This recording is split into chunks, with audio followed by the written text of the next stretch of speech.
So the media is calling it Benghazi because we got to name everything, right? I mean, that's kind of our job, name everything, right?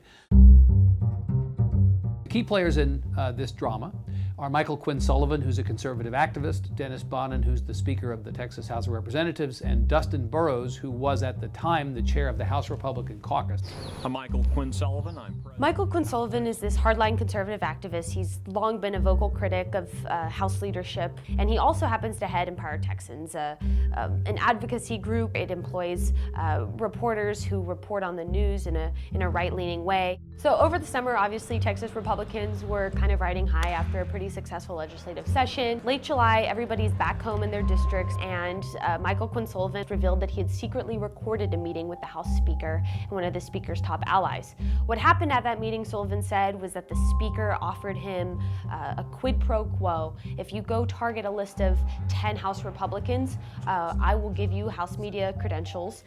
Mr. Bonnen has said, Mr. Burrows has said, there's nothing to see here and there's no criminal activity, but it sure sounds like a quid pro quo. In between the time that Sullivan revealed these allegations, there was a lot of pushback from the Speaker's office privately, calling members, leaving voicemails on members' phones saying, hopefully you know better than to believe anything Michael Quinn Sullivan would bother to say. And then kablooey.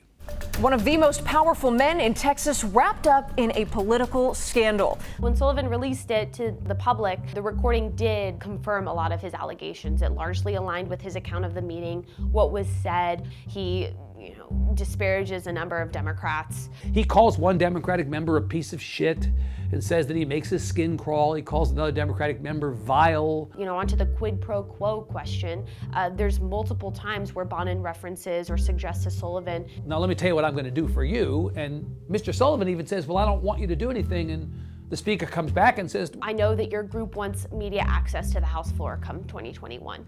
I can make that happen if you stay out of my campaign for re-election and Dustin Burrows's, and if you target this list of 10 Republicans. There have been a few calls for resignation. At the end of the day, because the Speaker is elected by the votes of his fellow members, it is all about trust. The Speaker has either shattered trust with members. Can he rebuild that in time? It's kind of being questioned among members as to whether the Speaker has the needed 76 votes within the 150-member chamber to be reelected Speaker come 2021. Can he survive? What is the impact if he doesn't survive? But it's also a question of how Republicans and Democrats are going to do in the 2020 elections and what the exact makeup of the House is going to be. The question is, where does this all go? Boy, we don't know. I'm going to run out in a second and buy more popcorn.